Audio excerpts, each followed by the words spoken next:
So high cattle prices doesn't mean a thing to the bottom line if your cash flow is all out of whack. That's right. Yeah. So right now we are in an environment in the cattle industry where we're experiencing record prices, record high prices. So the question becomes, what are we doing with those record high prices? Are we building wealth or are we just spending more? So Nelson talks about this in Becoming Your Own Banker. So Winnie, why don't you share with us a little bit about Parkinson's law? Yeah, so if you happen to have the book Becoming Your Own Banker, or if you don't, just go to ranchyourway.com and pick up a copy from us, because that's probably going to be the most inexpensive way to get your copy, especially when you get it inside of a combo with the book that comes with the audio as well, Farming Without the Bank, Canadian version. And I would say that on page 28 of Becoming Your Own Banker, it talks all about Parkinson's law, no different than when you get a raise, which is what it means to get a raise when the cattle prices are high. It's human nature to increase your expenses to go along with the raise that you just got, especially if you have no long-term intentional planning on what to do when those higher cattle prices come about. Yeah. So today we want to talk about, are you a victim of Parkinson's law? Why do the cattle prices not automatically create wealth for us? We want to encourage you to not fall to Parkinson's law. And we want to talk about how you can lock in some of these profits that you're experiencing. Mm-hmm. Well, and maybe just to provide a little bit more context around Parkinson's law, and it actually comes out of a certain section, pages 28 to 35 of edition number 5. Well, you can actually download just the book, but it's edition 6, so it may not fall within the same pages. But he has a whole section on human conditions, because it's like, if you don't beat these certain human conditions, you are going to be a slave to your circumstances, which then puts you in a place where you're going to be surviving rather than thriving in life. And this applies to any arena, but typically when Lacy and I are chatting, it's all about the financial arena. Yeah, absolutely. So first, let's talk about the first point. Why do these record high cattle prices not automatically create wealth? Let's dig into that. I mean, you know what? This spring was one of the coldest that we've had as far as late spring storms and just some terrible weather. So when we were calving out cows, every calf that hits the ground is important. But for some reason, it seemed like there was just a little more sense of urgency to make sure every calf that hit the ground was healthy and alive and had what, I mean, not that we don't do that every year, no matter, because we're just steward of the animal. But it seemed more pressing because you knew how much they were worth. It was like, are you more prone to pick up a loonie that fell on the ground or a dime? We might walk past the dime if it's like stuck in a wad of gum or something, but like you might pick up that loonie or toonie. I mean, you might not, but because Winnie doesn't like germs. No, I'll pick it up because I have this ritual. Like anytime I find money, I just say, woohoo, I'm a money magnet, right? This sort of like mindset and stuff like that. But yes, I will go wash my hands. Yeah. Right after. Yeah. So, or as soon as possible. Right. So that's just something that I noticed just in our community when you're visiting and talking with other producers. It's like you knew how much they were worth, and they're worth more than they ever had been. And so it just seemed like our task of stewarding them was that much more important, if that makes sense. Mm-hmm. And then the bigger question, because we work with people's finances every day, what kept running through my mind is like, what are we doing and what am I teaching my clients to do with this income, you know, the selling price of these calves that they've never experienced before? How can we make this work for us forever? How can you truly optimize and maximize this this opportunity that doesn't always come by, or you don't know when the next time it's coming by? Well, you don't know, because if you talk to the older producers, term that I hear lots is when the correction comes. So it's not if, it's when the correction comes, are you going to be able to look back and say, I did everything I could to optimize and put this excess to work for me so that when that correction or downturn, however you want to word it, comes, that you're able to breathe a little bit easier? Because it will come. When, I don't know. I think it's going to be a bit, but nobody knows for sure, right? Right. And it's no different than, like this. It's almost like the same. This type of question can also be similar to like, okay, if you just inherited some money or you just won the lottery, the same question was like, what are you going to do with that money when it comes in? When a windfall comes in, one of the first points of consideration, the majority of people are really looking at how they can pay off their debts faster. And if you know nothing about the infinite banking concept, you ought to learn more about it, because now you're not just taking that money, especially if you're a person that it just weighs on you psychologically so heavy that the first thing that you want to do is get rid of the pain that you owe somebody or owe anybody. And I can relate to that just myself. Yeah. And just the amount of interest and the amount of anything, like that monkey, it's like a huge monkey off your back. It's what keeps you awake at night. And so your first instinct, even though it may not be the most optimal thing that you could potentially do with your finances, is you just want to pay off that debt. And I can emotionally, like most financial decisions about money are emotional. However, it's not necessarily the best possible decision for your finances and for the long term to give in to this immediate instinct. For some people, it's almost too late. It's almost but no choice but to pay off the lenders, or there's something to be lost. And so I empathize for that situation. And we hope that for many of you, that the things that Lacy and I share episode to episode is that we just want to let you know there's a different way. And it is very possible, even in the worst of circumstances, to give yourself a different option. An option where, the money that comes in from the windfall, it doesn't just immediately disappear into the ethers of someone else's bank account because you're looking to get that monkey off of your back.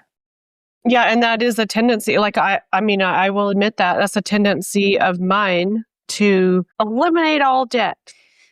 But then what do we in order to live? We need cash flow. Need the flow of money, yes.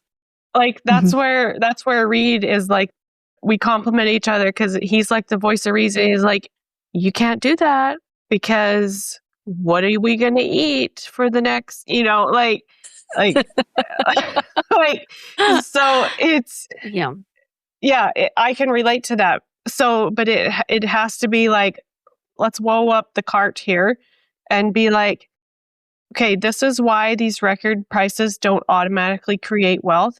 How can we optimize it to prepare for that correction that's going to come?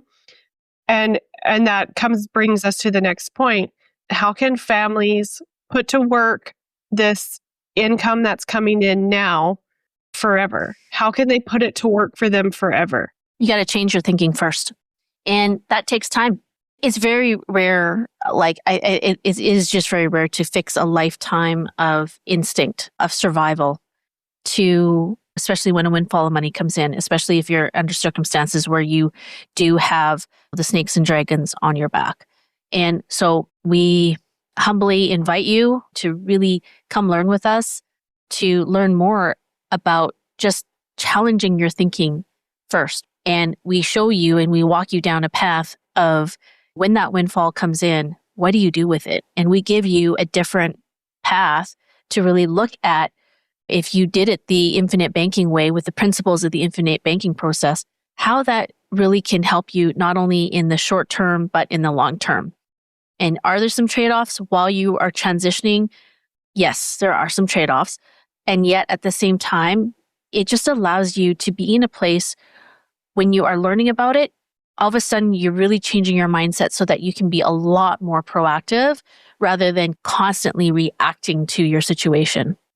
I'll just add this. changing your mindset. So a conversation that I had today with a young man who purchased the book, he said, I'm on chapter 7 of the audiobook, and I can already tell that implementing this will require a change in how I think about money.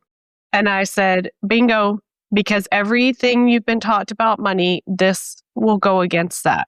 And so it really is that mindset shift to adopt the infinite banking concept as a financial lifestyle rather than what we've been taught. And so you can expect that going in. The concept is going to ask that you change your thought process around money. So let's go to the next point.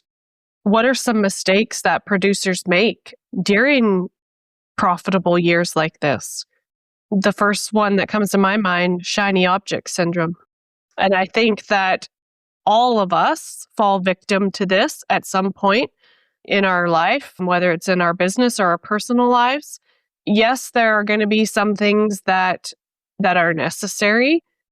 However, if we're spending everything that's coming in with these record prices, if we're spending that on things that don't produce us cash flow, what are we going to do when the correction comes? Okay, that leads us to our next point here that I want to go over is mistakes that producers make during these profitable years, especially when we're seeing these record high prices. The first one that comes to mind is shiny object syndrome. So if we're taking these excess profits that we're not used to seeing and we're spending them on things that are not producing us cash flow, what's your plan when the correction comes? One of the things that, like in conversation we've had before, it's like this happens to all of us. I just remember the first time I went from making minimum wage to hitting my first like $50,000, $60,000, right? Like all of a sudden the wardrobe, being able to buy 1 or 2 outfits a year to being able to buy an outfit every month if I wanted to. Psychologically speaking, when we've done without for a long time, our urge to want to spend just increases like crazy. And this is where in page 28 of the Becoming Your Own Banker book, 5th edition, really comes in handy to remind us that in order to overcome those moments when we do come into a windfall of capital, it comes down to, well, before that even happens, it's really ruminating and really thinking about, where are my dollars when they come in? Where are they going to be best deployed so that they really serve me over the course of a lifetime? If you answered that question over and over again in your mind, it will really help to prevent that particular situation of like losing out on the opportunity of really getting a few steps ahead when a windfall of capital comes about. Yeah, absolutely. If we don't take the time to think about, like where do we want to be at what point in our life? I mean, maybe you have an age or a number you want to throw on that. But if we don't really have a plan of how we're going to get there, then we're probably not going to be where we want to be by the time we wanted to be there. So let's make use and let's make a plan for these record high prices that we're seeing, because then leads us to the last point here that I want to cover is what happens when the cycle turns. So what happens when that correction comes? Have you done everything you can to optimize these prices, or have you experienced Parkinson's law where your expenses rose to meet your income? Now the correction is here and you're not where you want to be, or it's not, you can't ride out that correction with the least amount of stress that you could have. So again, it goes back to choose your hard, because there's going to come a day. This whole point here really reminds me when I was in single family real estate investing, when we were able to buy low and then the market went up. And so the value of the homes went up quite a bit. And then the subprime market hit. So I got to experience real estate in a very like extreme cycle. I started back in 2004 in real estate investing, right when all the prices were still low, right before all the prices really got really high. And then 2008. So it was quite short in a 4-year period. And I was in my late 20s. I didn't actually have a ton of mentors before that. I had a lot of mentors in real estate investing, but still, it doesn't change out the fact that I was still in my late 20s. When you can buy a piece of property for like 141,000 and then within a year or two, it's worth 375. I mean, oh my goodness. If you've never experienced that kind of increase of assets in an investment, it really does something with your head. And especially if you're young too, in your late 20s, you're thinking, oh my gosh, I mean, I just put in 114 and now it's worth more than that. Let me just continuously do that over and over again without understanding how leveraged one can get.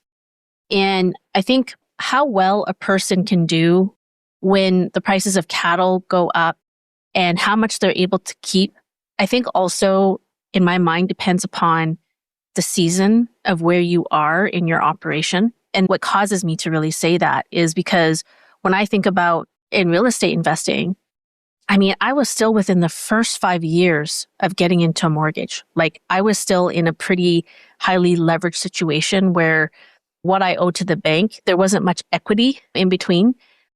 Yeah. I mean, I remember whenever Reed and I first got married, and he's a welder by trade. And I mean, we were young. I was really young. And I remember somebody saying like, this will come to an end, just so you know. And I was like, yeah, right. But it was because I was young. I was new to this country. I was new to the oil field industry. My parents were not in the oil field industry in Texas. I was not. I was in the insurance industry and university. So yeah, I just remember thinking like, as if this is how is this going to end? Like, come on.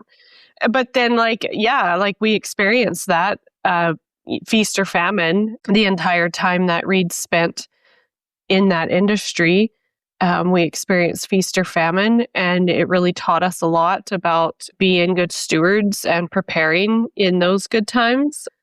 And so it's no different in real estate industry in your experience or in the agriculture industry of, what are we doing in these good times with cattle so that when that correction comes, we're prepared to ride that storm out and not be forced to sell off land or sell off cattle or whatever.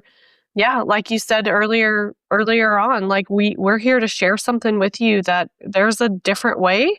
It says it right on the book. Like I always refer back to this. It says it right on Farming Without the Bank. Your solution to farm finance, guaranteed access to capital, increased profitability, tax advantage assets, and debt reduction. It says it right there on the front cover.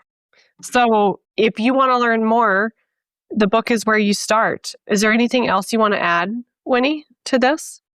I don't know. I mean, there's probably a lot more that I can really add to it, but I think we've really pointed out 3 points of good consideration and made a case that is worth overcoming our own human condition to just make sure that sustainability of living your best life.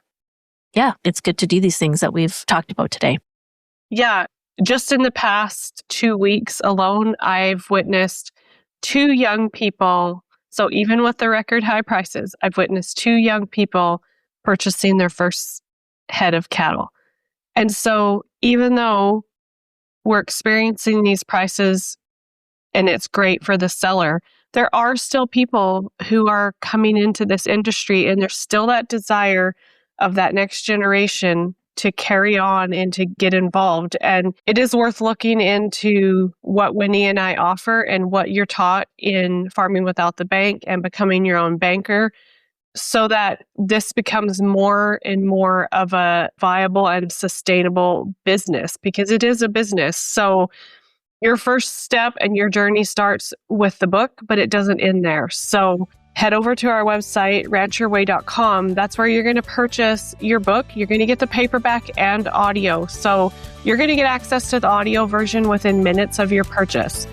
You can listen to us on Apple Podcasts, Spotify, or iHeart Radio, or you can watch us on YouTube if you like to watch podcasts. And leave us a 5-star review, guys. We can't wait to see you in the next episode. So glad you leaned in with us on the Winnie podcast. We truly hope you're feeling more informed and empowered to take another step towards optimizing your financial life. Right now, make sure you hit subscribe so you can keep growing and learning with us. Until next time, we wish you prosperity in every area of your life.